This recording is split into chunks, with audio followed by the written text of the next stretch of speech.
ஒரு ஊர்ல ஒரு துறவி இருந்தார், புத்த சமய துறவி. அந்த ஊர் மன்னன் அவரை பத்தி கேள்விப்பட்டிருக்கான். ஒரு நாள் புறப்பட்டு போனான், துறவியின் பாதங்களை தொட்டு வணங்கினான். அதுக்கப்புறம் சொன்னான், ஐயா, நான் உங்களை அரண்மனைக்கு அழைச்சிட்டு போறதுக்காக வந்திருக்கிறேன். இனிமே நீங்க இங்க எதுக்கு இருக்கணும் அப்படின்னானா. அவன் மனசுக்குள்ள என்ன நினைப்புன்னா, இவர் எங்க வர போறாரு, நான் ரொம்ப எளிமையானவன், எனக்கு எதுக்கு அரண்மனை வாசம்னு சொல்லிவிடுவார் அப்படின்னு நினைச்சிருக்கான். ஆனா அந்த துறவி என்ன பண்ணாரு தெரியுமா? அப்படியா, சரி போகலாம், வா, போய் உன் ரதத்தை கொண்டுட்டு வா, அரண்மனைக்கு போகும்பொழுது அதுக்கு தகுந்த மாதிரி ஆடம்பரமா போகணும் அப்படின்னு விட்டாராம். துறவி இப்படி சொன்னதும் அந்த மன்னனுக்கு மனசுக்குள்ள சந்தேகம் வந்துட்டுது. இவர் உண்மையிலேயே துறவி தானா, ஏமாத்து பேர் வழி மாதிரி தெரியுதே அப்படின்னு நினைச்சிருக்கான். இருந்தாலும் இனிமே என்ன பண்றது, சொல்லியாச்சு. ரதத்தை கொண்டுட்டு வந்தான். துறவி ஏறி உக்காந்தார். பக்கத்துல ராஜா. அவரு ரொம்ப உற்சாகமா வரார், இவன் ரொம்ப சோர்ந்து போய் வரான். துறவி மரத்தடியிலேயே வாழ்ந்து பழக்கப்பட்டவர், அரண்மனையில எளிமையா ஒரு இடத்துல உட்காந்துக்குவார் அப்படின்னு நினைச்சான். ஆனா அப்படி இல்ல. அரண்மனைக்கு வந்த உடனே அந்த துறவி அதை கொண்டுட்டு வா, இதை கொண்டுட்டு வான்னு சொல்லி உத்தரவு போட ஆரம்பிச்சுட்டார். அரண்மனையில இருந்தா அரசனை மாதிரி இருக்கணும் அப்படிங்கிறார். ராத்திரி பூரா சௌரியமா தூங்கினார். பகல்ல அரண்மனை தோட்டத்துல உலாவ வேண்டியது, நீச்சல் குளத்துல குளிக்க வேண்டியது, இப்படியே பொழுது போக்கிட்டு இருக்கிறார். அந்த அரண்மனையில துறவி மகிழ்ச்சியா இருக்கிறார். மன்னனால அப்படி இருக்க முடியல. அவருக்கு எந்த கவலையும் இல்ல, இவனுக்கு அரசாங்க கவலைகள்.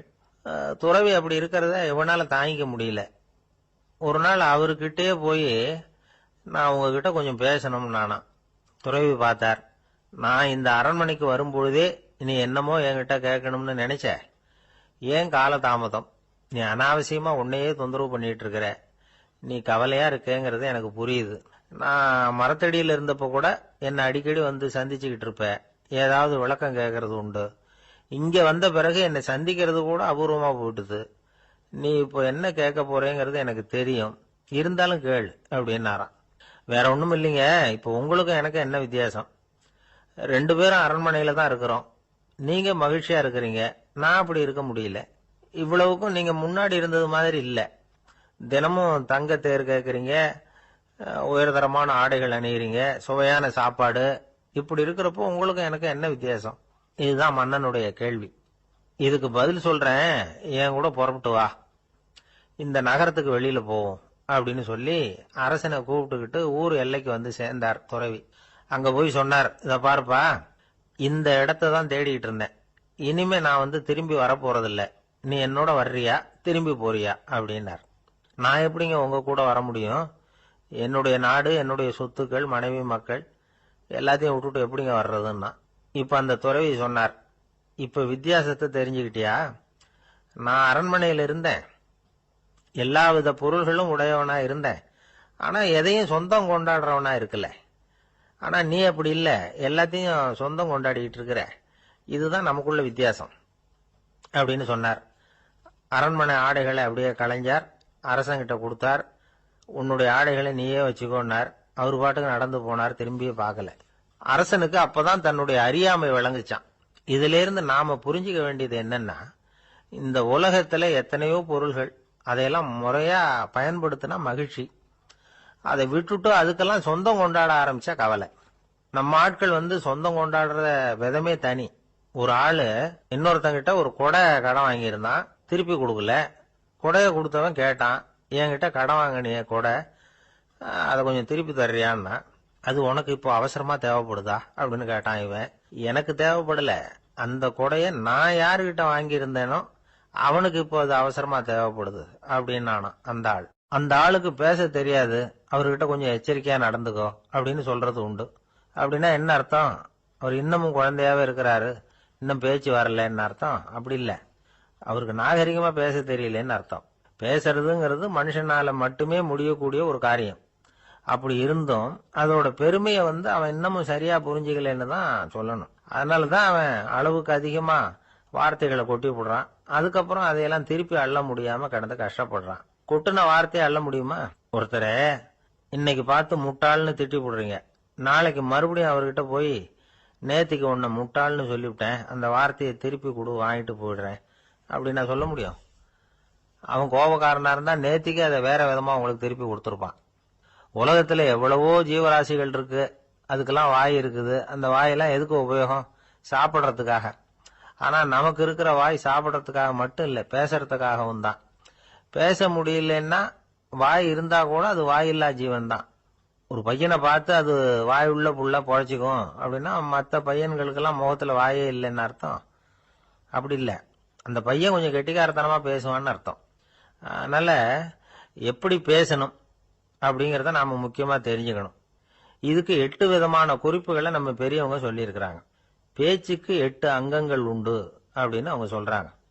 அதெல்லாம் என்னென்ன அப்படின்னா, உண்மை, நன்மை, அன்பு, நிதானம், இனிமை, ஆழம், சமயம் அறிதல், சபை அறிதல். இந்த 8 தன்மையும் பேச்சில் இருக்கணுமா.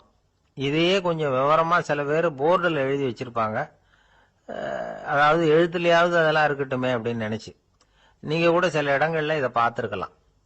அதாவது உண்மையே பேசுக, நன்மையே பேசுக, அன்பாக பேசுக, நிதானமாக பேசுக, இனிமையாக பேசுக, ஆழமுடையதாக பேசுக, சமயமறிந்து பேசுக, சபை அறிந்து பேசுக, இப்படி எழுதி வச்சிருப்பாங்க. இந்த 8 அம்சமும் சரியா பொருந்தி இருந்தாதான் அது பேச்சு.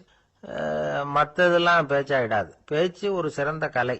எல்லாத்தையும் விட பேசாம இருந்தும் பழகணும், அது ரொம்ப முக்கியம். உண்மையே பேசணும். சத்தியத்துக்கு மதிப்பு கொடுக்கறவங்கள தான் சரித்திரம் மதிக்கும். உண்மை பேசினா மட்டும் போதாது, அந்த உண்மையில நன்மை கலந்துருக்கணும். கொலைகாரனுக்கு பயந்துகிட்டு ஒருத்தன் உங்க வீட்டுக்குள்ள ஒளிஞ்சிருக்கிறான். அந்த முரட்ட ஆசாமி கையில அரிவாளோட வந்து அவன் இங்க வந்தானான்னு உங்ககிட்ட கேட்கறான்னு வச்சுங்க. உண்மைதான் உயர்வு தரும் அப்படின்னு நினைச்சுக்கிட்டு, ஆமா உள்ளதான் இருக்கிறான், அடுப்பங்கரையில குதிருக்கு பின்னாடி உட்காந்துருக்கிறான், போய் பிடிச்சிட்டு போங்க அப்படின்னு சொல்லுவீங்க. அது நன்மை இல்லாத உண்மை.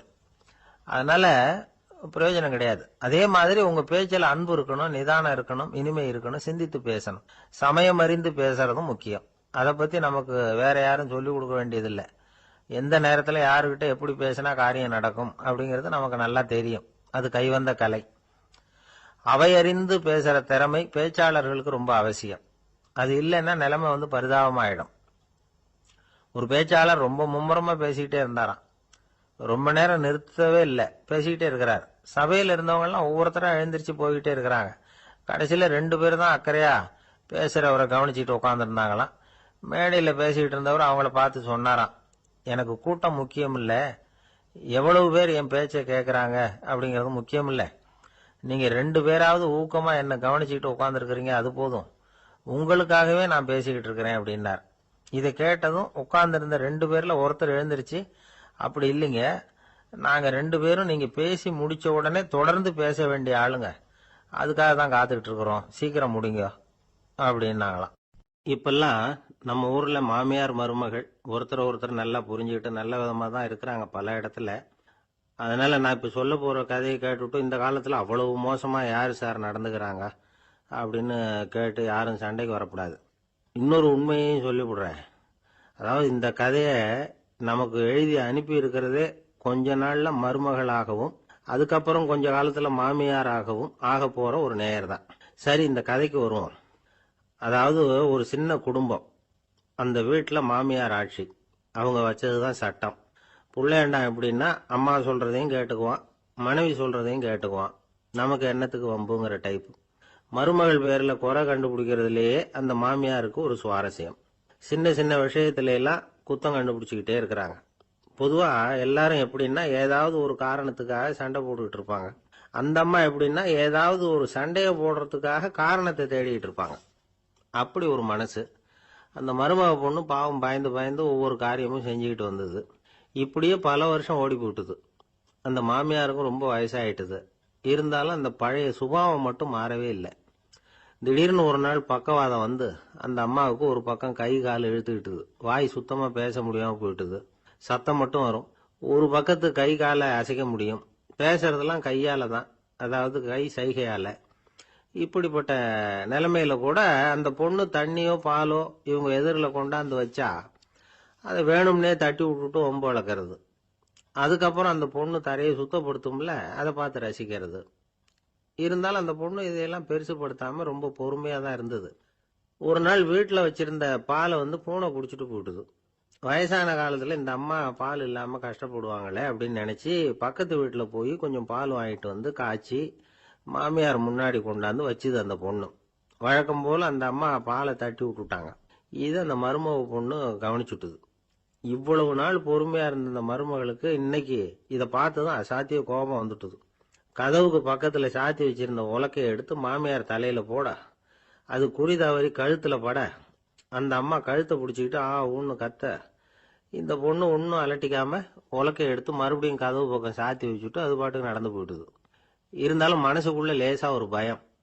கணவன் வீட்டுக்கு வந்ததும் என்ன விஷயம்னு கேட்டா எப்படி சமாளிக்கிறது? அன்னைக்குன்னு பார்த்து ரொம்ப நேரம் கழிச்சு வீடு வந்து சேர்ந்தான் கணவன். உடனே அந்த அம்மா புகார் பண்ண ஆரம்பிச்சுட்டுது. பேச்சுதான் வராத, அதனால ஒரு பக்கத்து கையால சைகை காட்டுது. கதவுக்கு பக்கத்துல இருந்த உலக்க பக்கமா கையை நீட்டி காட்டி, அப்படியே அந்த கைய தன் கழுத்துக்கு பின்பக்கமா சுத்தி காட்டி, நாக்க வெளியில நீட்டி நடந்த விஷயத்த புரிய வைக்கிறதுக்கு முயற்சி பண்ணுது. இவனுக்கு ஒன்னும் புரியல. என்ன சொல்றாங்க அம்மா அப்படின்னு மனைவி கிட்ட கேக்குறான். அதுக்கு அந்த பொண்ணு ரொம்ப புத்திசாலித்தனமா, என்னங்க உங்க அம்மா சொல்றது உங்களுக்கு இன்னும் புரியலையா? அவங்க உங்களை பார்த்து என்ன சொல்றாங்கன்னா, ஏண்டா உலக்க மாதிரி நிக்கிற, சாக போற எனக்கு சங்கிலி எதுக்கு, என் கழுத்துல கிடக்குற இந்த சங்கிலியை கழட்டி என் மருமக கழுத்துல போடுறா அப்படின்னு சொல்றாங்க அப்படின்னு தான். ஓ அப்படியா விஷயம்னு சொல்லி அம்மா கழுத்துல இருந்த சங்கிலியை எடுத்து மனைவி கழுத்துல போட்டுட்டு, அம்மா உன் விருப்பப்படியே போட்டாச்சு, இனிமேலாவது நிம்மதியா படுத்து தூங்கு அப்படின்னு சொல்லிவிட்டு உள்ள போயிட்டான். பாத்தீங்களா கதைய? அதனாலதான் மாமியார்கள் சைகை காட்டுறதுன்னா கூட இனிமே ஜாக்கிரதையா இருக்கணும். ஆபீஸ்ல வேலை பார்க்கிற ஒருத்தர் வந்தார். பேசாம ஒரு 10 நாள் லீவு போட்டுடலாமா பாக்குறேன் அப்படின்னார். ஏன்னு கேட்டோம். என்னுடைய மேலதிகாரி ஒரு முசுடு சார், அவர்கிட்ட வேலை பார்க்கறது ரொம்ப கஷ்டமா இருக்குது அப்படின்னார். ஆபீஸ்ல வேலை பார்க்கறவங்க எல்லாம் ஒரு விஷயத்த நல்லா ஞாபகத்துல வச்சுக்கணும். மேலதிகாரிங்கிறவர் ஒரு பெரிய மகான் இல்ல, அவரும் ஒரு மானிட பிறவிதான். சராசரி மனுஷனுக்கு உள்ள பலம் பலவீனம் ரெண்டும் அவருக்கும் உண்டு. அதனால அவரை கொஞ்சம் அனுசரிச்சு போறதுக்கு பழகிறது தான் நல்லது. மேலதிகாரிகள்ல பல வகை உண்டு. அதுல முக்கியமா 3 வகை. அதுல ஒரு வகை எப்படி தெரியுமா? உங்களை ஒரு வேலை செய்யற மெஷினா மட்டுமே நினைக்கக்கூடிய வகை. இவங்கெல்லாம் எப்படின்னா, எங்கேயாவது வெளியூர் போயிருந்தா கூட அங்கிருந்து போன் பண்ணுவாங்க, அந்த வேலை என்னாச்சு இந்த வேலை என்னாச்சு அப்படின்னு. இவங்களுக்கெல்லாம் உங்க நலனை பத்தியோ உங்க குடும்பத்தை பத்தியோ அக்கறை இருக்காது. நீங்க சொல்ற யோசனை எதுவும் இவங்க கிட்ட எடுபடாது. கொடுத்த வேலையை பாரு, நீ எனக்கு புத்தி சொல்ல வேணாம் அப்படிம்பாங்க. இவங்களை அனுசரிச்சு போறதுக்கு ஒரே வழி, இவங்க எதை சொன்னாலும் சரின்னு சொல்லிவிட்டு வேலையை கவனிக்க வேண்டியதுதான். இவங்க கிட்ட வேற எந்த கேள்வியும் கேட்டுக்கிட்டு இருக்கக்கூடாது. ஆமா சாமி போடுறது கௌரவ குறைச்சல் இல்ல, அது ஒரு அலுவலக சௌகரியம், அவ்வளவுதான். இன்னொரு வகையான மேலதிகாரிகள் எப்படி தெரியுமா? இவங்கெல்லாம் ஆபீஸ் வேலையை பத்தி அதிகமா கவலைப்பட்டுக்கிட்டு இருக்க மாட்டாங்க. தங்களுடைய சொந்த இமேஜ் பாதிக்கப்படக்கூடாதுங்கிறதுலயே கவனமா இருப்பாங்க. இவங்கெல்லாம் அடிக்கடி உங்க நலனை விசாரிப்பாங்க. அதே மாதிரி நீங்களும் அவரை விசாரிக்கணும்னு எதிர்பார்ப்பாங்க. இந்த ரக அதிகாரிகளுக்கெல்லாம் புது வருட வாழ்த்து அனுப்பலாம், பிறந்த நாள் வாழ்த்து அனுப்பலாம். அவருக்கு எங்கேயாவது ஒரு பாராட்டு விழா நடந்தா முதல் வரிசையில போய் உட்காந்து உங்க முகத்தை காட்டலாம். ஆபீஸ் வேலையை மட்டுமே பார்க்கிற பணியாளர்கள் இது மாதிரி அதிகாரிகள் கிட்ட நல்ல பேர் வாங்க முடியாது. இன்னொரு வகையான மேலதிகாரிகள் உண்டு. அவங்க எப்படின்னா, ஆபீஸ் வேலையை பத்தியும் கவலைப்பட மாட்டாங்க, தனக்கு கீழே வேலை பார்க்கறவங்கள பத்தியும் கவலைப்பட மாட்டாங்க. எக்காரணம் கொண்டும் தன்னுடைய பொசிஷனுக்கு ஆபத்து வந்துடக்கூடாதுன்னு நினைக்கக்கூடியவங்க இவங்க. இவங்களால கடுமையான வேலை செய்யவும் முடியாது, தீர்மானிக்கவும் முடியாது. எந்த முடிவையும் எடுக்காம அப்படியே தள்ளி போட்டுக்கிட்டே போடுவாங்க எல்லாத்தையும். இதனால என்ன ஆகும்னா, இவருக்கு கீழே வேலை பார்க்கிற உங்களுக்கு பொறுப்பு அதிகமாயிடும். இவங்க கிட்ட போய் பிரச்சனையை மட்டும் சொல்லி பிரயோஜனம் இல்லை, அதுக்கான முடிவுகளை நீங்களே சொல்லணும். அப்பதான் இது மாதிரி அதிகாரிகள் கிட்ட நல்ல பேர் வாங்கலாம். அட்லீஸ்ட் கெட்ட பேர் வாங்காமலாவது காலம் தள்ளலாம். ஆபீஸ்ல வேலை பார்க்கறவங்க முக்கியமா சில விஷயங்களை ஞாபகத்துல வச்சுக்கணும். ஆபீஸ்ல நடக்கிற நல்லது கெட்டது எதுவா இருந்தாலும் உடனடியா மேலதிகாரி கிட்ட தெரிவிக்கிறது நல்லது. 3வது மனிதர் மூலமா அதை அவர் தெரிஞ்சுக்கிறது அவ்வளவு நல்லது இல்லை. எந்த மேல் அதிகாரியுமே தான் இந்த சர்பாஸ் செய்யப்படுறத விரும்புறதில்லை. அதனால அவருக்கு தெரியாம மேலிடத்துக்கு மணி எழுதி போடக்கூடாது. அப்படி எழுதி போடுறவங்க சில பேர் இருக்கிறாங்க. நீங்களும் உங்க மேலதிகாரியும் தொழில் ரீதியா ஒரே படிப்பு படிச்சவரா இருக்கலாம். அப்படி இருந்ததுன்னா அட்ஜஸ்ட் பண்ணி போறது கொஞ்சம் கஷ்டம்தான். இதை மனசுல வச்சுக்கிட்டு நடந்துக்கணும். உங்களுக்கும் அவருக்கும் அபிப்பிராய பேதமா, அது அவருக்கும் உங்களுக்கும் உள்ள தனிப்பட்ட பிரச்சனை, அதை விளம்பரப்படுத்திட்டு இருக்க கூடாது. அது அவருடைய கோபத்தை கிளறும். உங்க மேலதிகாரி உங்க கூட படிச்சவரா இருக்கலாம், அதுக்காக அவர் எல்லாருக்கும் முன்னாடி அடைய கிச்சாமி எப்படிடா இருக்க அப்படின்லாம் கேட்டுக்கிட்டு இருக்க கூடாது. பொதுவா யாரும் அதை விரும்புறதில்ல. இவ்வளவையும் உங்க மனசுல வச்சுக்கிட்டு கொஞ்சம் சாமர்த்தியமா நடந்துகிட்டீங்கன்னா ஆபீஸ் உங்களுக்கு அவஸ்தையா இருக்காது, ஆனந்தமா இருக்கும். ஒரு மேலதிகாரி தன்கிட்ட வேலை பார்க்குற ஒருத்தரை பத்தி ரொம்ப பெருமையா சொன்னாராம். எங்க ஆபீஸ்ல எவ்வளவோ பேர் வேலை பார்க்கறாங்க, எல்லாரும் தினமும் வந்து ஏதாவது பிரச்சனைகளை சொல்லிட்டு இருப்பாங்க. ஆனா இவர் ஒருத்தர் மட்டும்தான் இது வரைக்கும் என்கிட்ட வந்து எந்த பிரச்சனையும் சொன்னதே இல்லை. அவர் பாட்டுக்கு வருவார், வேலை பார்ப்பார், போயிடுவார் அப்படின்னாராம். நான் உடனே அவ்வளவு பெருமைக்குரிய அந்த ஊழியரை பார்த்து கேட்டேன், ஏன்பா உன்னுடைய மேலதிகாரிகிட்ட நீ எந்த பிரச்சனையும் கொண்டுகிட்டு போறதே இல்லையாமே அப்படின்னு கேட்டேன். அதுக்கு அவர் சொல்றாரு, ஆமாங்க, அது ஏன்னா அவரால் எந்த பிரச்சனையுமே தீர்க்க முடியாதுங்கிறது எனக்கு நல்லா தெரியும், அதனால அப்படி செய்யறேன், வேற ஒண்ணும் இல்லை அப்படின்னார் ரொம்ப பொறுமையா. ஒரு ஊர்ல ஒருத்தர் இருந்தான். ஒரு நாள் காலையில எழுந்திருச்சான். ஒரு 10 ரூபாய் எடுத்து சட்டை பையில வச்சுக்கிட்டான். கடை தெருவுக்கு புறப்பட்டான். காய்கறி வாங்கறதுக்காக அவன் போறான். காய்கறி சந்தைக்கு போய் சேர்ந்தான். கத்திரிக்காய் 1/4 கிலோ கொடுங்கன்னா கொடுத்தாங்க. காசு கொடுக்கறதுக்காக சட்டை பையில கையை விட்டான், பணத்தை காணும். 10 ரூபாய் சட்டை பையில வச்சுக்கிட்டு தான் வந்தான். அது இப்ப அங்க இல்ல. வழியில் எங்கேயோ அது விழுந்துடுது போல் இருக்கு. அல்லது யாராவது திருடர்கள் தெரியாம அதை எடுத்துக்கிட்டு போட்டாங்களா என்னன்னு தெரியல. எப்படியோ 10 ரூபாய் அவன் இழந்துட்டான். கையில காசு இல்லை. அதனால கத்திரிக்காயை திருப்பி கொடுத்துட்டு கவலையோட வீட்டுக்கு திரும்பி வந்தான். அதையே நினைச்சுக்கிட்டு இருந்தான். அவனுக்கு துக்கம் அதிகமா போச்சு, அழ ஆரம்பிச்சுட்டான். காய்கறிகள் வாங்கிட்டு வந்து ஆனந்தமா சமைச்சு சாப்பிடலாம்னு நினைச்சோம், அது முடியாம போச்சேங்கிற கவலை அவனுக்கு. அதனால அதை மறக்கவே முடியல. இது நடந்து கொஞ்ச நாள் ஆச்சு. அதே மனுஷன் இன்னொரு நாள் அதே மாதிரி புறப்பட்டான். பணத்தை எடுத்து பையில வச்சுக்கிட்டான். காய்கறி சண்டையை நோக்கி போய்கிட்டு இருக்கிறான். இப்போ வழியில ஒரு ஏழை பையனை பார்த்தான். தம்பி எங்க போற அப்படின்னு கேட்டான். ஐயா பள்ளிக்கூடத்துக்கு போயிட்டு இருக்கிறேன் அவன். சரி, அதுக்கே இவ்வளவு கவலையோட போயிட்டு இருக்கிற அப்படின்னு விசாரிச்சான் அவன். ஐயா நான் ரொம்ப ஏழை, வீட்டுல வசதி இல்லை, பரீட்சைக்கு பணம் கட்டணும், இன்னைக்கு கடைசி நாள், என்ன செய்யறதுன்னு தெரியலன்னா. இவன் பார்த்தான். தாங்கிட்ட இருக்கிற பணத்தை எடுத்து அந்த பையன்கிட்ட கொடுத்தான். இதை வச்சுக்கோ, உடனே பணத்தை கட்டு, நல்லா படி, பரீட்சை எழுது அப்படின்னு சொல்லிவிட்டு திரும்பி வந்துட்டான். வெறுங்கையோட திரும்பி வந்தும் வீட்டுல கேக்குறாங்க, எங்க காய்கறின்னு வழக்கம் போல கேட்டாங்க. இவன் நடந்ததை சொன்னான். இப்போ வீட்டுல இருந்தவங்க அவங்கிட்ட ஒரு கேள்வி கேட்டாங்க, ஏங்க இதே மாதிரி முன்னாடி ஒரு தடவை காய்கறி வாங்க போய் வெறுங்கையோட திரும்பி வந்தீங்க, இப்பவும் வெறுங்கையோட தான் திரும்பி வந்திருக்கிறீங்க, ஆனா முன்னாடி வந்தப்போ வருத்தமா இருந்தீங்க, இப்போ உங்க முகத்துல வருத்தம் தெரியலையே அப்படின்னு கேட்டிருக்கிறான். அதாவது வீட்டுல இருக்கிறவங்க கேட்டாங்களாம். இப்போ அந்த மனுஷன் யோசிக்க ஆரம்பிச்சானாம், இந்த 2 நிகழ்வுகளுக்கு என்ன வித்தியாசம்? போன தடவை அவன் பணத்தை இழந்தான், இந்த தடவை அவன் பணத்தை இழந்திருக்கிறான். போன தடவை யாரோ திருடிட்டு போயிட்டாங்க, இந்த தடவை அவனாவே ஒரு பையன் பேர்ல இறக்கப்பட்டு எடுத்து கொடுத்துருக்கிறான். அன்னைக்கு பணம் போயிட்டுதேன்னு வருத்தமா இருந்தது, இன்னைக்கு பணம் போனாலும் மனசுக்கு மகிழ்ச்சியா இருக்கு, நிறைவா இருக்கு. கொஞ்சம் யோசிச்சு பாருங்க. பணத்தை இழந்தது மகிழ்ச்சிக்கோ வருத்தத்துக்கோ காரணமா இருக்க முடியாது. அப்படின்னா வேற எது காரணம்? அன்றைக்கு வந்து பணத்தை இழந்துட்டேன்னு அழுதான், இன்றைக்கு பணத்தை இழந்தாலும் மகிழ்ச்சியா இருக்கிறான். ஆகவே மகிழ்ச்சிக்கும் துக்கத்துக்கும் இழப்பு காரணம் அல்ல, இழப்பு பற்றிய நம்முடைய அறிவு தான் காரணம் அப்படிங்கிறது பெரியவர்களுடைய கருத்து. எந்த பொருளும் நமக்கு வந்து கவலையை உண்டு பண்றதில்ல, அந்த பொருள் பேர்ல நாம வைக்கிற பற்று தான் கவலையை உண்டு பண்ணுது. பொருள்கள் வந்து நம்ம விட்டுட்டு போயிட்டா நாம அழுதுகிட்டு இருக்கிறோம், நாமே அதுகளை விட்டுட்டு வந்துட்டா மகிழ்ச்சியா இருக்கிறோம். இந்த உண்மையை புரிஞ்சுக்கிட்டு நம்முடைய வாழ்க்கையை நல்ல விதமா அமைச்சுக்கணும். ஒரு ஆள் அழுதுகிட்டு இருந்தான். ஏண்டா அழுகுறேன்னு கேட்கிறார் ஒருத்தர். இழக்கிறதுக்கு எதுவும் இல்லை, அதனால அழறேன்னா. என்னடா சொல்றேன்னார். கிட்ட வாங்க சொல்றேன்னா. இந்த மணி பர்ஸை வேற ஒருத்தன் பாக்கெட்ல இருந்து திருடனேன், அப்புறம் தான் புரிஞ்சுது அவங்கிட்ட இழக்கிறதுக்கு எதுவும் இல்லைங்கிறது. ஆமாங்க, இது காலி பர்ஸ், அதனால இப்ப அழுதுகிட்டு இருக்கிறேன், திருடியும் பிரயோஜனம் இல்லை அப்படின்னு சொல்லிவிட்டு அழுதானா. ஒரு ஊர்ல ஒரு புகழ்பெற்ற பத்திரிகையாளர் இருந்தார். அவர் ஒரு நாள் திடீர்னு இறந்து போயிட்டார். அதுக்கப்புறம் நேரா சொர்க்கத்துக்கு போனார். சொர்க்கத்தின் வாசல்ல நின்றுகிட்டு இருந்த ஒருத்தர் அவரை தடுத்தார். இத பாரு, ஏற்கனவே இங்க 12 பத்திரிகையாளர்கள் இருக்கிறாங்க, அவங்களுக்கு இங்க வேலை இல்லை.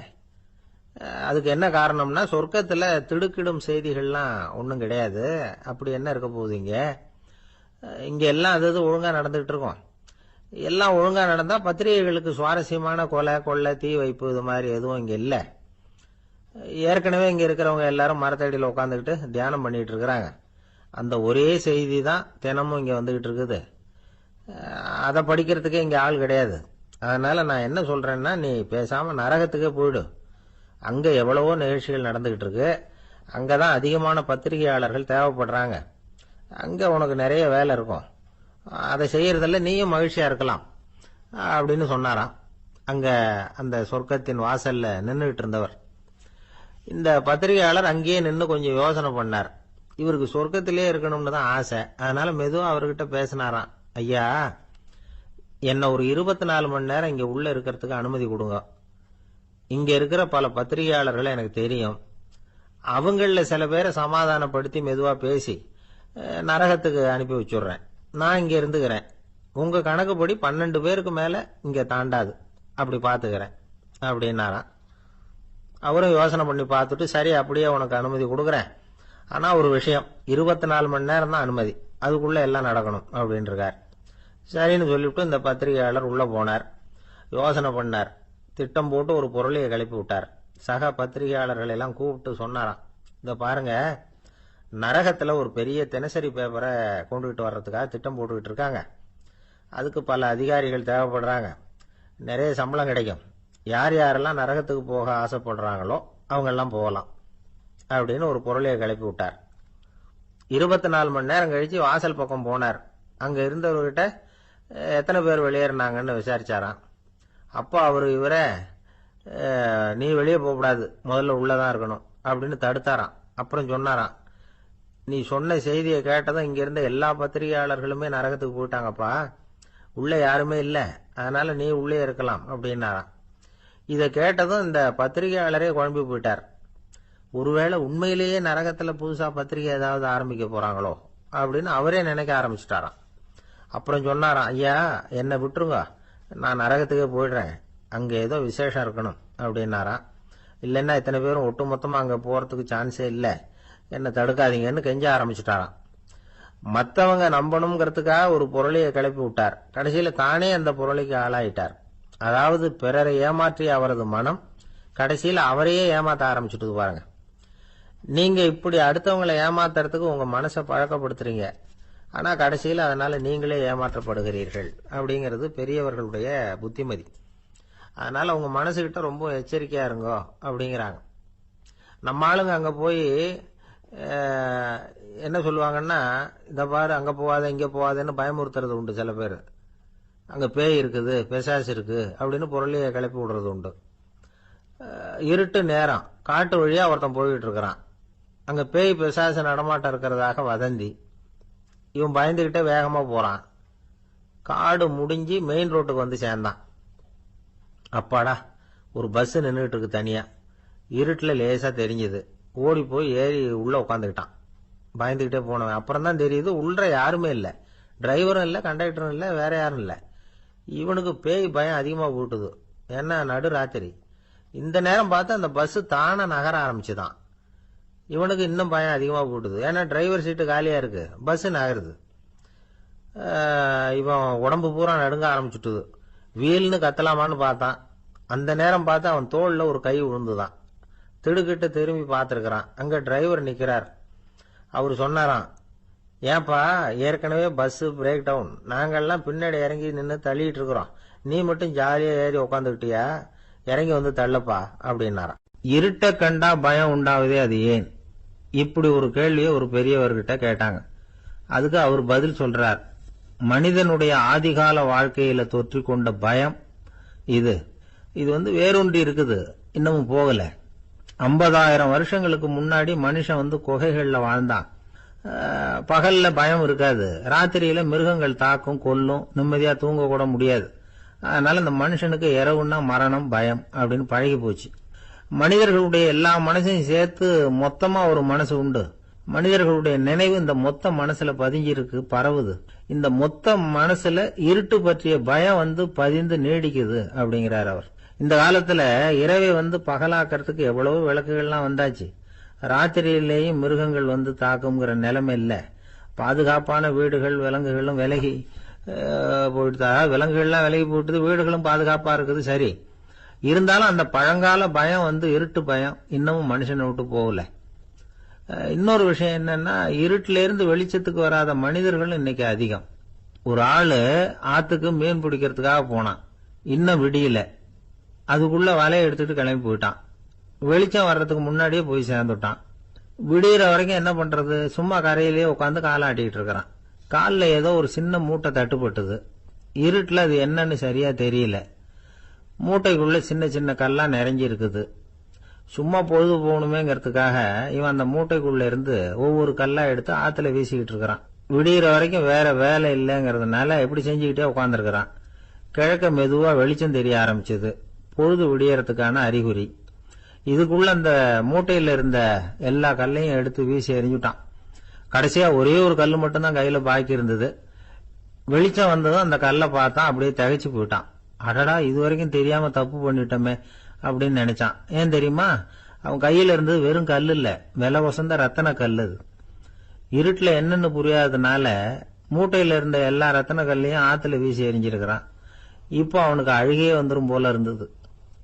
வாழ்க்கைய வசதி ஆக்கிக்கிறதுக்கான வாய்ப்பு அவனுக்கு இருந்தது. இருந்தாலும் இருட்டுல அதை இழந்துட்டான். அந்த வகையில அவனுக்கு கொஞ்சம் அதிர்ஷ்டம் இருந்திருக்குது. அதாவது ஏதோ ஒரு வகையில இருந்திருக்குது. அதனாலதான் அந்த கடைசி கல்ல எரியறதுக்குள்ள வெளிச்சம் வந்துட்டுது. பல பேருக்கு அந்த அளவு கூட அதிர்ஷ்டம் வர்றதில்ல. எல்லாத்தையும் வீசினதுக்கு அப்புறம் தான் வெளிச்சம் வரும். என்னன்னு விவரம் தெரியாமலே எழுந்திரிச்சு வந்துருவாங்க. வாழ்க்கைங்கிறது ஒரு பெரிய புதையல். அதை புரிஞ்சிக்காம மனுஷன் அதை வீசி எரிஞ்சுக்கிட்டு இருக்கான் அப்படிங்கறது தான் பெரியவங்க கருத்து. சில பேருக்கு புரிஞ்சுக்கிற நேரம் வரும், அதுக்குள்ள வாழ்நாள்லாம் ஓடி போயிருக்கும். அதுக்கப்புறம் என்ன பண்றது? நம்மால ஒருத்தன் கையில ஒரு சின்ன பையோட வந்துகிட்டு இருந்தான். பை உள்ள ஏகப்பட்ட நகைகள், ரத்தன கல் எல்லாம் இருக்கு. வந்துகிட்டு இருந்தவன் திடீர்னு அந்த பைய அப்படியே ஒரு குளத்துல வீசி எறிஞ்சுட்டான். மகான்கள் தான் இப்படி பற்று இல்லாம இருப்பாங்க. என்னங்க இது, விலை மதிப்புள்ள அந்த பைய இப்படி குளத்துல வீசி எறிஞ்சுட்டீங்களே, இதுக்கு என்ன அர்த்தம் அப்படின்னு கேட்டார் அவன் கூட வந்தவர். அவன் மெதுவா இவர் காதோட காதா சொல்றான். ஒரு போலீஸ்காரர் பின்னாடி வந்துகிட்டு இருக்கிறார், அவர் போனதுக்கு அப்புறம் இதை எடுத்துக்குவேன் அப்படிங்கிறான். திருநெல்வேலி மாவட்டத்துல கோவில்பட்டிக்கு பக்கத்துல உள்ள ஊர் கடம்பூர். காமராசர் முதலமைச்சரா இருந்த காலம். கடம்பூர்ல ஒரு பள்ளி சீரமைப்பு மாநாடு நடக்குது. அந்த பக்கத்துல உள்ள பள்ளிக்கூடம்லாம் அதுல கலந்துக்குது. கண்காட்சி வேற, ஊர் பூரா விழா கோலம். மறுநாள் மாநாடு நடக்க போகுது. ஆனா முதல் நாளே மழை பிடிச்சுக்கிட்டுது. மறுநாளும் அது விடாம பேஞ்சுக்கிட்டு இருக்குது. காமராசர் காலையில இருந்து பல்வேறு நிகழ்ச்சிகள்ல கலந்துகிட்டு சாயந்தரமா கடம்பூருக்கு வந்து சேர வேண்டியவர். மழை பெஞ்சுக்கிட்டு இருக்கிறதுனால நிகழ்ச்சி ரத்தாயிடுமோ என்னமோ அப்படின்னு எல்லாரும் சந்தேகப்பட்டுக்கிட்டு இருக்கிறாங்க. அவர் கோவில்பட்டி பயணிகள் விடுதியில இருக்கிறார். கடம்பூர்ல இருந்து சில பேர் போய் அவரை சந்திக்கிறாங்க. மழை பெஞ்சுக்கிட்டு இருக்குதே, என்ன செய்யலாம் அப்படின்னு கேக்குறாங்க. மழை பெஞ்சா நல்லது தானே, அதுக்காக மாநாட்டை எதுக்காக ரத்து செய்யணும்? ஆசிரியர்கள் எவ்வளவு கஷ்டப்பட்டு ஏற்பாடு பண்ண மாநாடு, கட்டாயம் வந்துடுறேன் அப்படின்னாராம் காமராசர். உடனே புறப்பட்டார். மழையை பொருட்படுத்தாத மக்கள் கூட்டம். அது கலையாம காத்துக்கிட்டு இருக்கிறாங்க அவ்வளவு பேரும். தலைவர் வந்துட்டார்னு தெரிஞ்சது ஜனங்களுக்கு ஏகப்பட்ட உற்சாகம். ஜனங்கள் அவ்வளவு உற்சாகமா வரவேற்றாங்க. மாநாடு ஆரம்பமாச்சு. மலர் மாலைகள் மலை மாதிரி குவிய ஆரம்பிச்சுட்டுது. வரிசையா ஒவ்வொரு கல்வி நிலையம் சார்பாகவும் வரவேற்பு பத்திரம் வாசிச்சு கொடுக்கறாங்க. என்ன வாசிக்கிறாங்கிறத காமராசர் கூர்ந்து கவனிக்கிறார். ஏகப்பட்ட புகழ் மொழிகள், ரொம்ப பாராட்டி புகழ்ந்து என்னென்னமோ வாசிச்சுக்கிட்டு இருக்கிறாங்க. கொடை வள்ளலே, குணக்குன்றே, மலையே, கடலே, இப்படி தமிழ் மொழியில பாராட்டுறதுக்கு எத்தனை வார்த்தைகள் உண்டோ அத்தனையும் அதுல சேர்த்திருக்கிறாங்க. காமராசர் பொறுமை இழந்துட்டார். போதும் போதும், உங்க எல்லாரையும் பார்த்து 2 வார்த்தை பேசிட்டு போறதுக்காக தான் நான் வந்திருக்கிறேன். எல்லாரும் மழையில சிரமப்பட்டு நின்றுட்டு இருக்கிறீங்க, இப்படி என்ன புகழ்ந்து படிச்சுக்கிட்டே இருந்தா எப்படி அப்படின்னாராம். அதுக்கப்புறம் பேசி முடிச்சிருக்கிறார். மாநாட்டு நிகழ்ச்சிகள் முடிஞ்சதும் இன்னொரு நிகழ்ச்சியில கலந்துக்கிறதுக்காக புறப்பட்டாராம். ஒரு திறந்த ஜீப்ல அவரை ஊர்வலமா அழைச்சிக்கிட்டு போயிருக்கிறாங்க. தெருவில் 2 பக்கமும் ஏகப்பட்ட கூட்டம். அங்கங்க ஜீப்பை நிறுத்தி ரோஜா மாலை, ஜருக மாலை இப்படி போட்டுக்கிட்டே இருக்கிறாங்க. அதையெல்லாம் அப்படி அப்படியே வாங்கி அங்கங்க நின்றுகிட்டு இருந்த குழந்தைகள்கிட்டையும் தாய்மார்கள்கிட்டையும் கொடுத்துக்கிட்டே போறார். அந்த சமயத்துல கூட்டத்துக்கு அப்பால ஒரு பெரியவர் கையில ஒரு மல்லிகை சரத்தோட நின்றுட்டு இருக்கிறார். அவரால் முண்டி அடிச்சுக்கிட்டு முன்னால வர முடியல. காமராசர் இதை கவனிக்கிறார். அவ்வளவுதான், உடனே நிறுத்தப்பா வண்டிய அப்படிங்கிறார். ஜீப்பு நிக்குது. டிரைவரை பார்த்து, அதோ பார், அங்க ஒருத்தர் நிக்கிறார் பார், அவரை இங்க அழைச்சிட்டு வா அப்படின்னாராம். கூட்டம் வழி விடுது. அந்த பெரியவரை கிட்டத்துல அழைச்சிட்டு வர்றாங்க. காமராசர் அவரை பார்த்து, வாங்க வாங்க, நல்லா இருக்கீங்களா அப்படின்னு சத்தம் போட்டு உற்சாகமா விசாரிக்கிறாராம். பெரியவர் கண்கள்ல கண்ணீர், பேச்சு வரல. மல்லிகை சரத்தை அவருக்கு போடுறார். கொஞ்ச நேரம் அவர்கிட்ட பொறுமையா பேசிக்கிட்டு இருந்துட்டு அவரை அனுப்பி வைக்கிறார் காமராசர். பெரியவர் போனதுக்கு அப்புறம் காமராசர் பக்கத்துல இருந்தவங்க கிட்ட சொல்றார் அந்த பெரியவரை பத்தி. அந்த காலத்துல ரொம்ப கஷ்டப்பட்டவர் இவரு, ஜெயிலுக்கு போனவர் அப்படின்னு ரொம்ப உருக்கமா நெகிழ்ந்து போய் சொல்றார். இதுல ஒரு விஷயத்த கவனிங்க. தன்னை புகழ்ந்து படிக்கப்பட்ட வாழ்த்து மடலை படிக்க வேணாம்னு தடுத்து நிறுத்தினார்.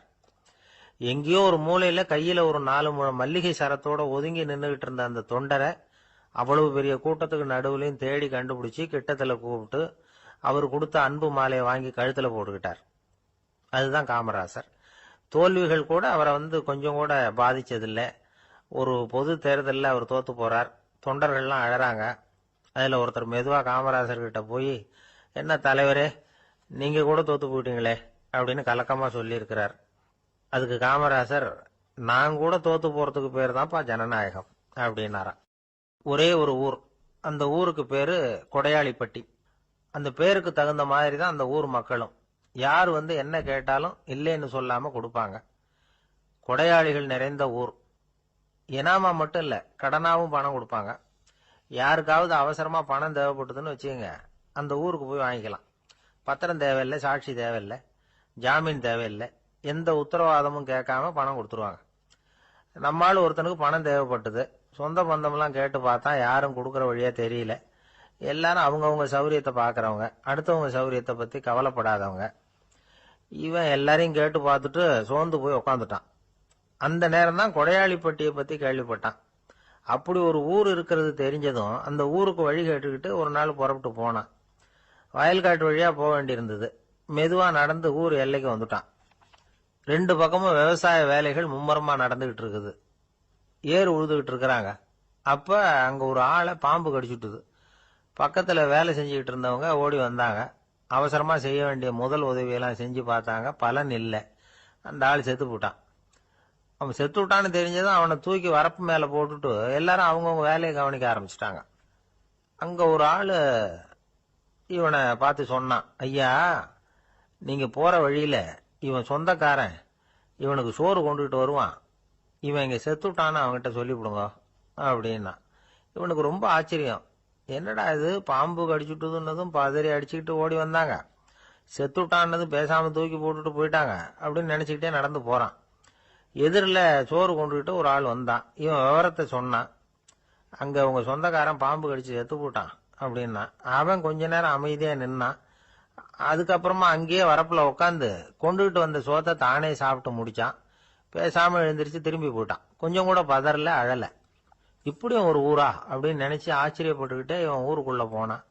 ஒரு பெரிய மனுஷனை பார்த்து பணம் கேட்டான். அவரும் இவனோட பேரையும் ஊரையும் மட்டும் விசாரிச்சுக்கிட்டு தேவையான பணத்தை கொடுத்துட்டார்.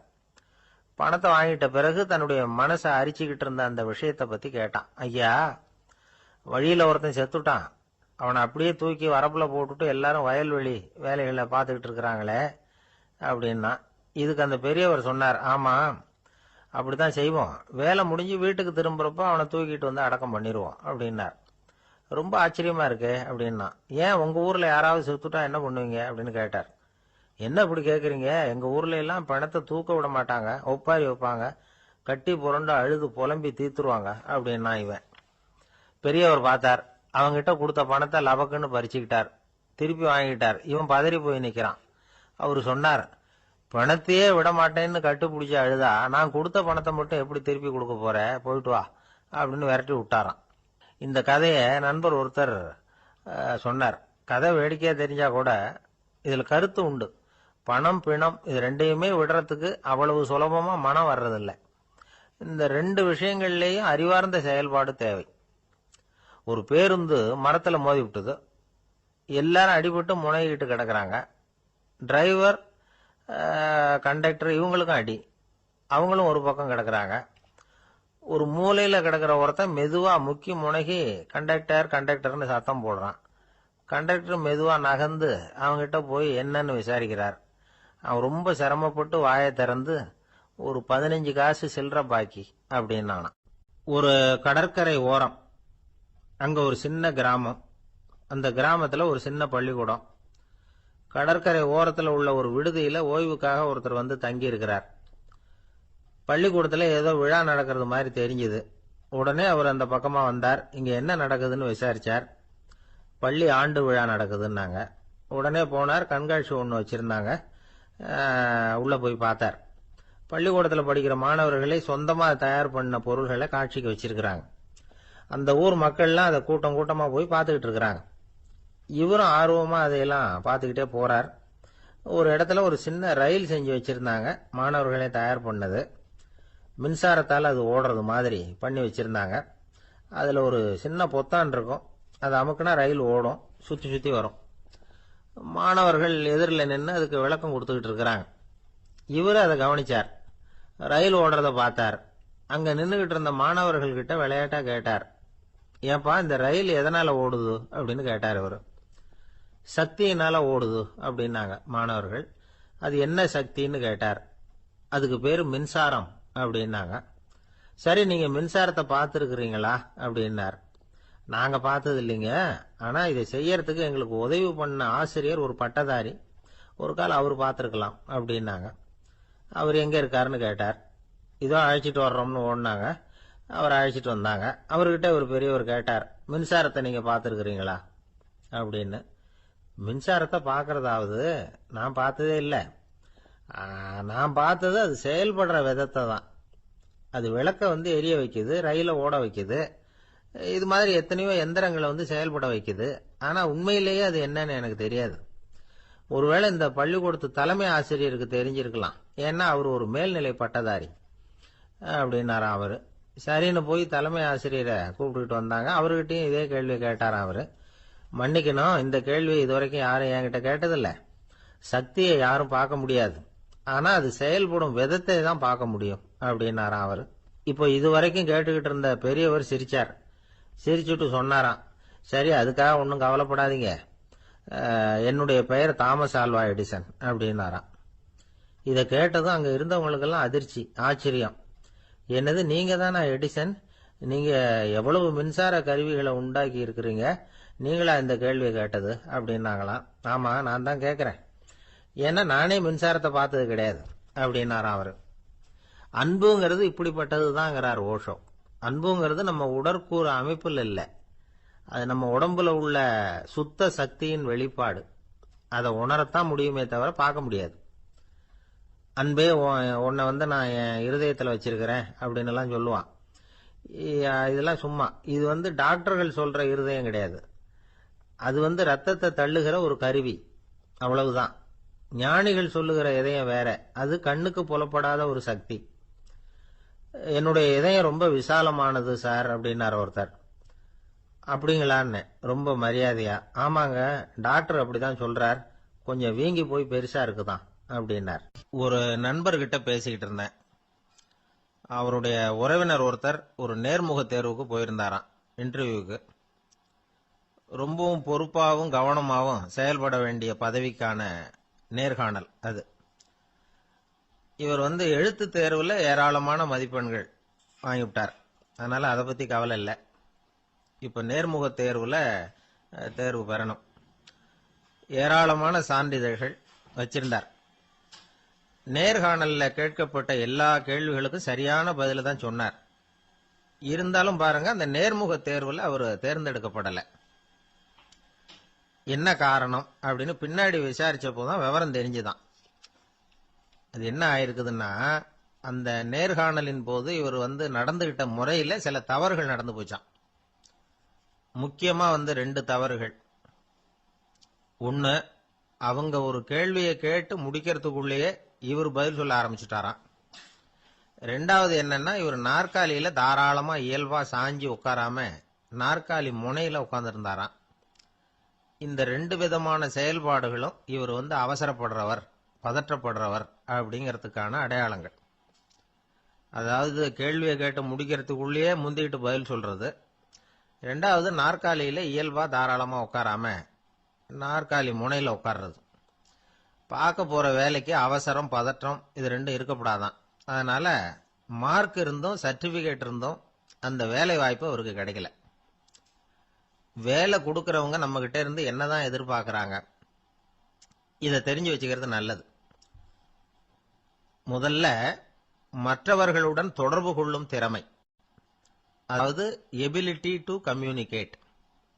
நீங்க நினைக்கிறத அழகா தொகுத்து வகைப்படுத்தி சொல்ல தெரியுதான்னு பார்ப்பாங்க. உங்க திட்டங்களை அடுத்தவங்க ஏற்றுக்கொள்ளக்கூடிய விதத்துல வெளிப்படுத்துறதுக்கு உங்களால முடியுதான்னு பார்ப்பாங்க. இதுக்கு என்ன செய்யறது? குழப்பம் இல்லாம சிந்திக்கணும், குழப்பம் இல்லாம பேசணும். 2வது விஷயம், என்னன்னா புத்திசாலித்தனம், அதாவது இன்டெலிஜென்ஸ். ஏத்துக்க போற வேலையை நல்ல விதமா செய்ய முடியுமா உங்களால, அதை எந்தெந்த வழியில செய்யலாம் அப்படிங்கறத உங்களால தீர்மானிக்க முடியுமா, அந்த வேலைக்கான புது புது யோசனைகளை உங்களால சொல்ல முடியுமா அப்படின்னு பார்ப்பாங்க. இது இன்டெலிஜென்ஸ். மூணாவது தன்னம்பிக்கை, அதாவது செல்ஃப் கான்பிடன்ஸ். உங்களுக்கு அது உண்டா அப்படிங்கறத கவனிப்பாங்க. எந்த சூழ்நிலையையும் சமாளிக்கணும், எப்படிப்பட்ட மனிதர்களையும் சமாளிக்கிற தைரியம் வேணும், அடுத்தவங்களை நமக்கு சாதகமா திருப்பக்கூடிய தன்னம்பிக்கை வேணும். நாலாவது பொறுப்புகளை முன்வந்து ஏற்றுக்கொள்ளுதல், வில்லிங்னஸ் டு அக்செப்ட் ரெஸ்பான்சிபிலிட்டி. பொறுப்புகள்ல இருந்து நழுவி போக ஆசைப்படாம செஞ்சு முடிக்கணும். அஞ்சாவது முன் வருதல், இனிஷியேட்டிவ். வேலையோட முக்கியத்துவம் உணர்ந்து அதை ஏத்துக்கிட்டு தகுந்த நடவடிக்கைகளை தயங்காம எடுக்கிறதுக்கு முன் வரணும். ஆறாவது என்னன்னு கேட்டீங்கன்னா தலைமைத்துவம், லீடர்ஷிப். 4 பேருக்கு தலைமை தாங்கி நல்ல விதத்துல நடந்துக்க தெரியுதா. ஏழாவது கற்பனை திறன், இமேஜினேஷன். சில பிரச்சனைகள் வரக்கூடும் அப்படின்னு முன்கூட்டியே யூகிச்சு அதுக்கு தகுந்த மாதிரி நடவடிக்கை எடுக்கிற திறமை உண்டா அப்படிங்கறத பார்ப்பாங்க. எட்டாவது என்னன்னா வளைந்து கொடுத்தல், பிளெக்சிபிலிட்டி. சூழ்நிலைக்கு தகுந்த மாதிரி, மாற்றங்களுக்கு தகுந்த மாதிரி அனுசரிச்சு நடந்துக்கிறதுக்கு தெரியுதா உங்களுக்கு அப்படிங்கறத கவனிப்பாங்க. அடுத்தது திறமைகளை வெளிக்கொணரும் திறமை, இன்டர்பர்சனல் ஸ்கில்ஸ். அடுத்தவங்க கிட்ட இருக்கிற திறமையை கண்டுபிடிச்சு அதை நல்ல விதத்துல ஊக்கப்படுத்தி பயன்படுத்த தெரியுதா அப்படின்னு பார்ப்பாங்க. ஆறாவது சுய அறிவு, செல்ஃப் நாலேஜ். அடுத்தவங்க நம்மளை பத்தி என்ன நினைக்கிறாங்க அப்படிங்கறத நம்மால புரிஞ்சுக்க முடியுதாங்கிறது முக்கியம். அடுத்தது போட்டி மனப்பான்மை, காம்படிட்டிவ்னஸ். அடுத்தவங்களை ஒப்பிட்டு பார்த்து அதை விட ஒரு படி மேல வரணுங்கிற குணம் வேணும். இதுக்கு அடுத்தது என்னன்னா குறிக்கோளை வெல்லுதல், கோல் அச்சீவ்மெண்ட். குறிக்கோளை சவாலா எடுத்துக்கிட்டு அதை அடையணும். அப்புறம் வேறுபட்ட திறமைகள், ஒகேஷனல் ஸ்கில்ஸ். பதவிக்கு வேண்டிய திறமைகள் தவிர மற்ற திறமைகள் எதுவும் உண்டாங்கிறது முக்கியம். நமக்கு வேலை கொடுக்கணும்னு நினைக்கிறவங்க நம்ம கிட்ட இருந்து இவ்வளவும் எதிர்பார்ப்பாங்க. அதுக்கு தகுந்த மாதிரி நம்மளை நாமே தயார்படுத்திக்கணும். எனக்கு வேண்டப்பட்ட ஒருத்தர் ஒரு இன்டர்வியூக்கு போயிட்டு வந்தார், நேர்காணலுக்கு. எப்படி இருந்தது இன்டர்வியூன்னு விசாரிச்சேன். நான் போனேன். அவர் கேட்ட எல்லா கேள்விக்கும் அவர் எதிர்பார்த்தது மாதிரியே எல்லா பதிலையும் சொன்னேன். கடைசியா நான் எதிர்பார்க்காத ஒரு தகவலை அவர் சொன்னார் அப்படின்னார். என்னன்னு கேட்டேன். அவரும் என்ன மாதிரியே இன்டர்வியூக்கு வந்தவர் தானா, சும்மா என்ன கேள்வி கேட்டுக்கிட்டு உட்காந்துருந்தாராம் அப்படின்னார். அதனால ஒரு நேர்காணலுக்கு போறதுக்கு முன்னாடி என்ன எதிர்பார்க்கறாங்க அப்படிங்கறத தெரிஞ்சுக்கிட்டு போனா வெற்றி நிச்சயம். 2 பேர் சுவாரஸ்யமா பேசிட்டு இருக்கிறப்போ குறுக்க புகுந்து தொந்தரவு பண்றதுக்குன்னே சில பேர் இருப்பாங்க. அது ரொம்ப இடைஞ்சலா இருக்கும். இதே மாதிரி மின்காந்தம் கூட குறுக்க புகுந்து தொந்தரவு பண்ணும். கடைசியில் அது ஒரு பெரிய இடைஞ்சல கொண்டாந்து விட்டுரும். சில வீடுகளில் கேபிள் கனெக்ஷன் இல்லாம சில தனியார் டிவி காட்சிகள் தெரியும். அதுக்கு என்ன காரணம்னா இந்த மின்காந்த குறுக்கீடு தான் காரணம். இதைத்தான் சுருக்கமா EMI அப்படின்னு சொல்றாங்க, அதாவது எலக்ட்ரோ மேக்னெட்டிக் இன்டர்ஃபியரன்ஸ். இது ஏற்படக்கூடிய இடங்கள் எது எதுன்னு எடுத்துக்கிட்டா அது ஒரு பெரிய பட்டியலாவே போயிடும்.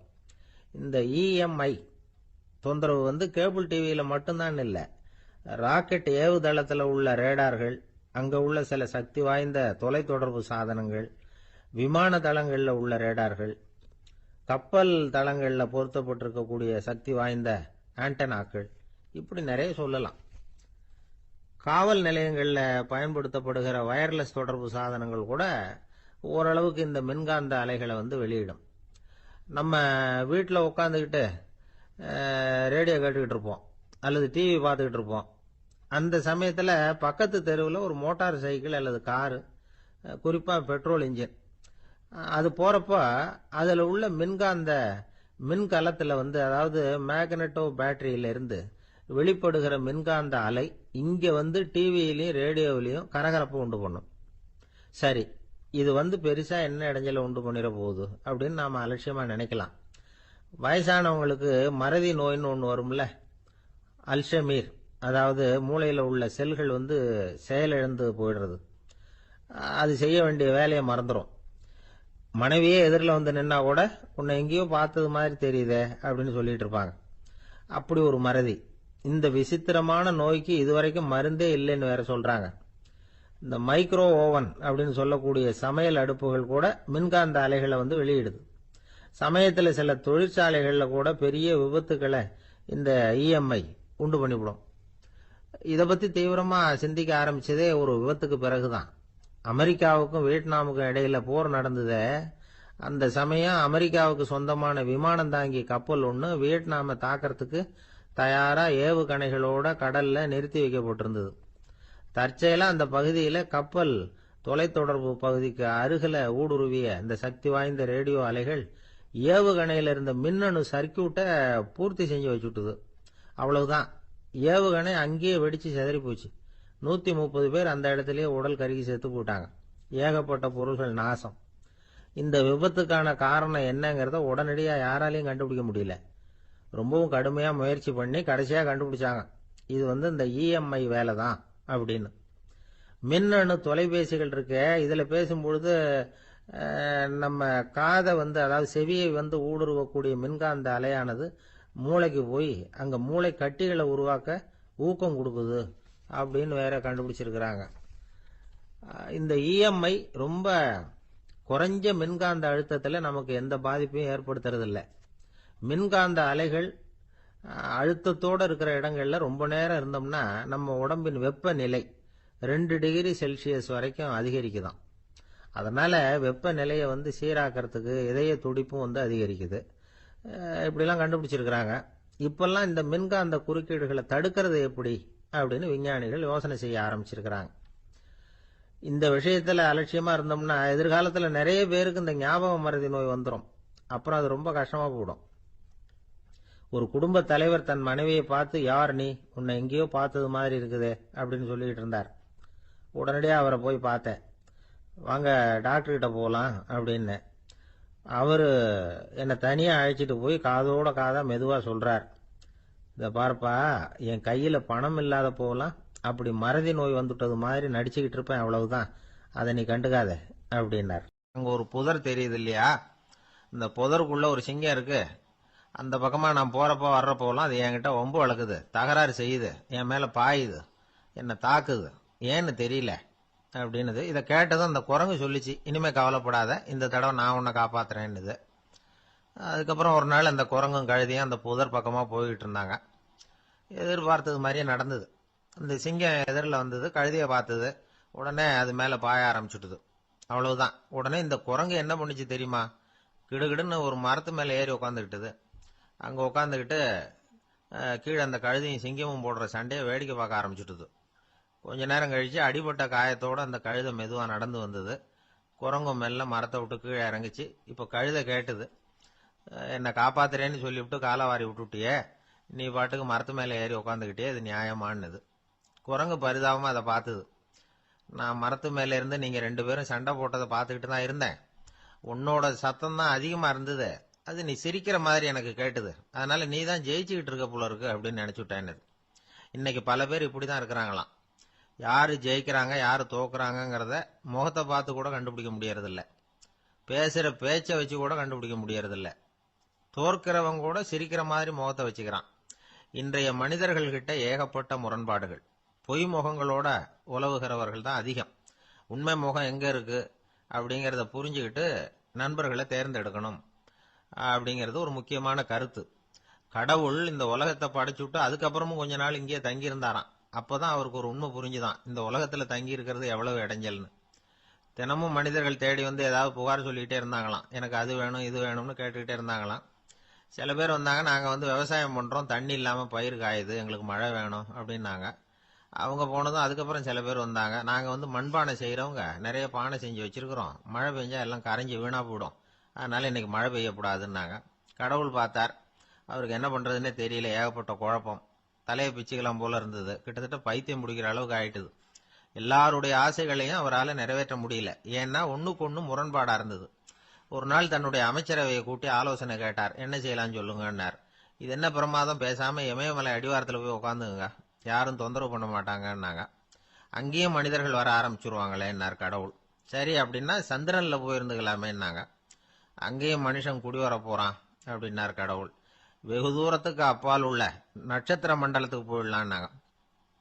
இதெல்லாம் நிரந்தர தீர்வாகாது, நிரந்தரமா இந்த மனிதனுடைய தொல்லையிலிருந்து நான் விடுபடணும், அதுக்கு ஏதாவது வழி சொல்லுங்கன்னார் கடவுள். ஒரு வயசான ஆள் வந்தார்.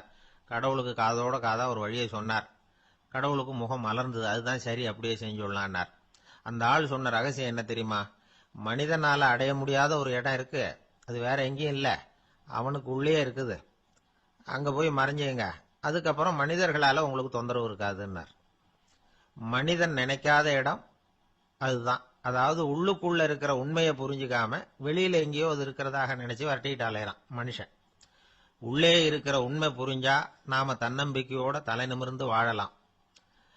வேடிக்கையா ஒரு கதை சொல்லுவாங்க. இதை பாருங்க, நம்ம பையன் எங்க பணம் வச்சாலும் எடுத்து விடுறான், என்ன பண்றதுன்னாங்க அம்மா. அப்பா கொஞ்ச நேரம் யோசனை பண்ணார். அதுக்கப்புறம் சொன்னார், அவன் கண்ணுல படாத இடமா நம்ம வீட்டில் இருக்கிறது ஒரே இடம் தான், அங்க பணத்தை வை திருட்டு போவாதுன்னார். அது எந்த இடம்னு கேட்டாங்க. அதுதான் அவன் பாட புஸ்தகம், அதுல வச்சிரு, அவன் தொடவே மாட்டான். பாட புத்தகத்தை தொடாம பரீட்சையில வெற்றி பெற முடியாது அப்படிங்கறத புரிஞ்சுக்கணும். உள்ளே இருக்கிற உண்மையை தொடாமல் வாழ்க்கையில வெற்றி பெற முடியாது. அதனால உண்மையை புரிஞ்சுகிட்டா வாழ்க்கையில வெற்றி நிச்சயம். இமயமலை அடிவாரத்துல ஒரு மடம். அங்க ஒரு சன்னியாசி இருந்தார்.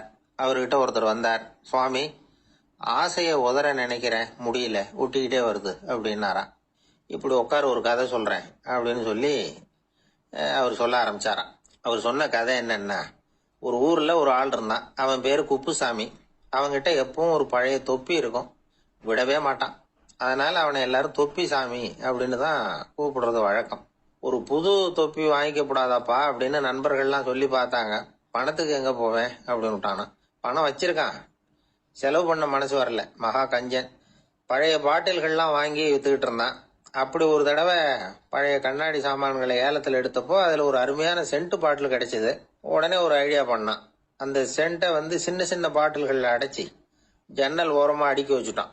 அதை வித்தா நிறைய பணம் கிடைக்குமே, அதனால. இதுக்கு இடையில ஒரு நாள் அவன் அப்படியே உட்காந்துருந்தான். அந்த நேரம் நண்பன் வந்தான். ஏண்டா, உன் பழைய தொப்பிய மாத்தப்படாதா, ஊர்ல எல்லாரும் கேலி பேசுறாங்களே உன்னை தொப்பி சாமின்னு அப்படின்னு சொல்லி கேட்டிருக்கான். இந்த சென்ட் பாட்டில் வித்ததும் பணம் வரும், அதுக்கப்புறம் பார்க்கலாம் அப்படின்னு நானா இவன். சரி வா, நீச்சல் குளத்துக்கு போயிட்டு வருவோம் அப்படின்னு கூப்பிட்டுருக்கான் நண்பன். 2 பேரும் போனாங்க. அதே நேரம் அந்த ஊர் நீதிபதியும் அங்க குளிக்க வந்தாராம். அவர்கிட்ட இருந்தது விலை வசந்த ஒரு புது தொப்பி. அதை அங்க இருந்த ஸ்டாண்ட்ல மாட்டிவிட்டு குளிக்க போனார். இதுக்கிடையில குப்புசாமி குளிச்சுட்டு வந்தான். அவனுடைய பழைய தொப்பியை காணல. அந்த புது தொப்பியை பார்த்தா இது நண்பனுடைய வேலை தான் அப்படிங்கறதாக புரிஞ்சுக்கிட்டு அதை எடுத்து மாட்டிட்டு வந்துட்டான். நீதிபதி குளிச்சுட்டு வந்து பாக்குறாரு, தொப்பியை காணும். போலீஸ்ல புகார் கொடுத்தார்.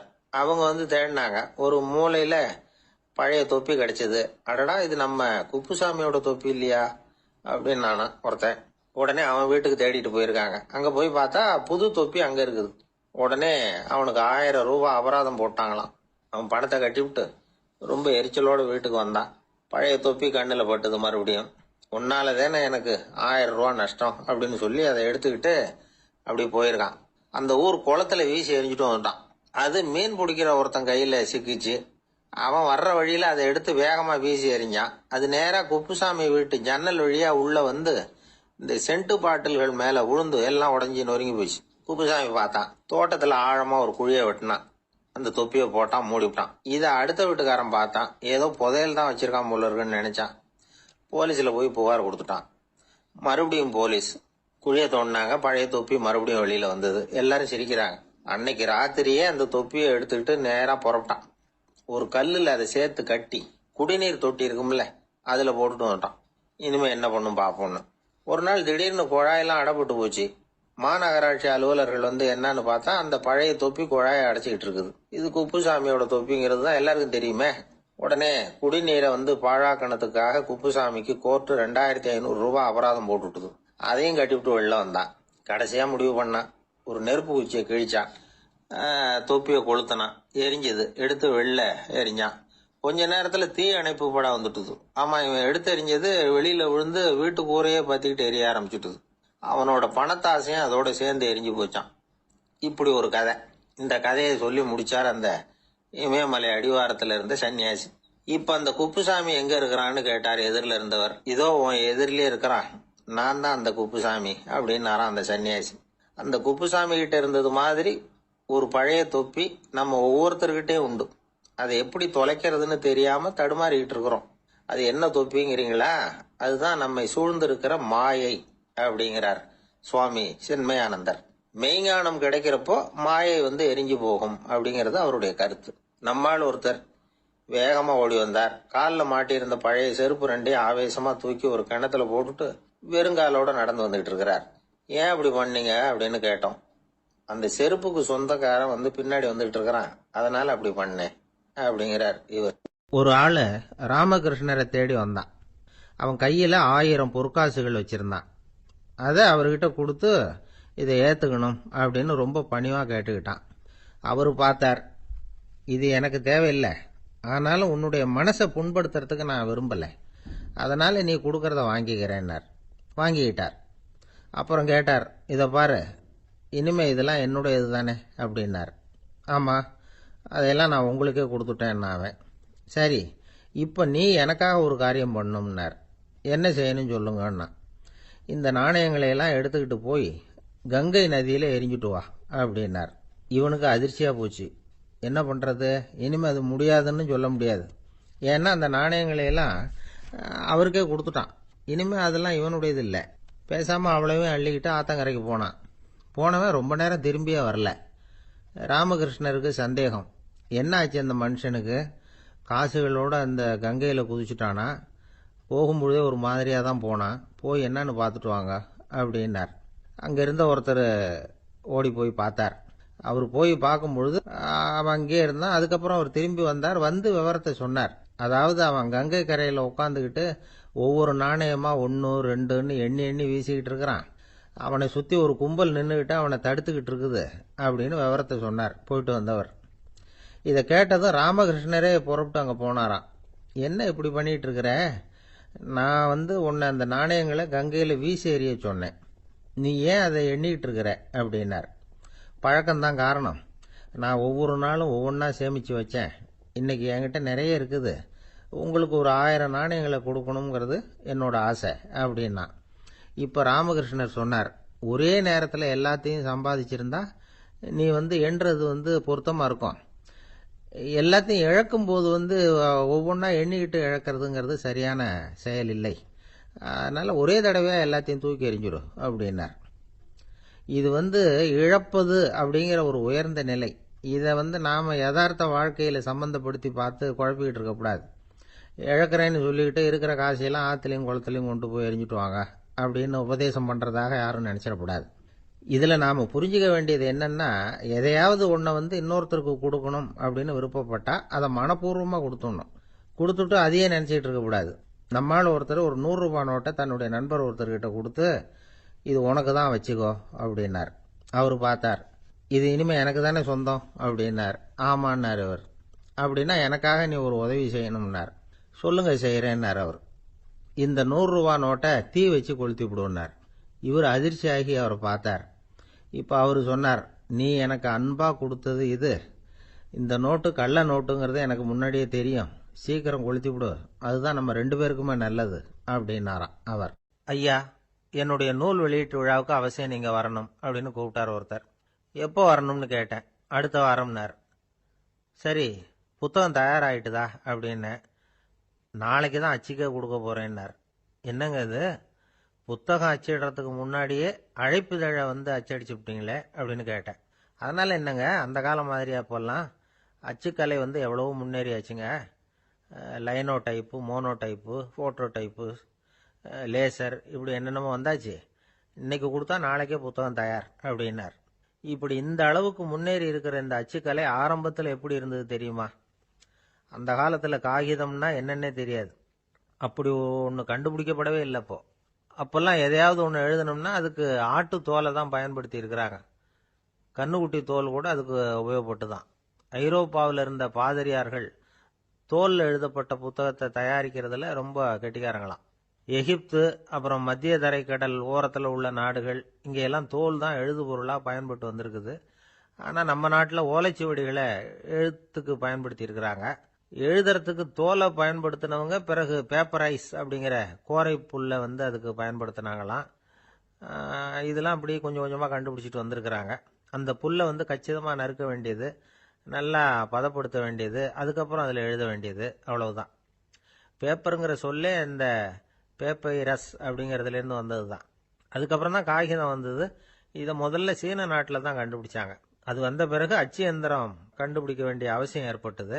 அதை கண்டுபிடிச்சவர் ஜெர்மானிய அறிவியல் அறிஞர் ஜான் கூட்டன்பர்க். அச்சு கலைக்கு அடித்தளம் அமைச்சவர் அவர் தான். ஜெர்மனியில மெயின்ஸ் அப்படிங்கிற ஊர்ல 1399 பிறந்தார். அவரோட மாமன் ஒருத்தர் உலோக வேலையில வல்லவர். அவர்கிட்ட அந்த வேலையை கத்துக்கிட்டார். அதோட வைர கற்களை பட்டை தீட்டுறதுலையும் ரொம்ப தேர்ச்சி பெற்றிருந்தார். இளம் வயசுலயே சும்மா இருக்க மாட்டாராம். எதை செஞ்சாலும் அதை திறமையா செய்வாராம். அவர் தான் முதல்ல மர அச்சு எழுத்துக்களை உருவாக்கினார். அது மேல மை தடவி பிரதிகள் எடுத்தார். அதுக்கப்புறம் உலோக எழுத்துக்கள், முதல்ல காரியம், அப்புறம் இரும்பு, அப்புறம் கலப்பு உலோகம். பிறகு அச்சடிக்கிறதுக்கு எந்திரம் ஒன்றையும் உருவாக்கினார். முதல்ல பைபிள் அச்சடிச்சார்.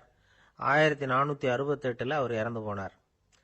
16ஆம் நூற்றாண்டுல மேலை நாடுகள்ல இருந்து மர எழுத்துக்களை கொண்டுகிட்டு தமிழ்நாட்டில் கிறிஸ்துவ நூல்களை அச்சிட்டாங்க. அப்பெல்லாம் அச்சகங்கள் போதிய அளவுக்கு இங்க இல்லை.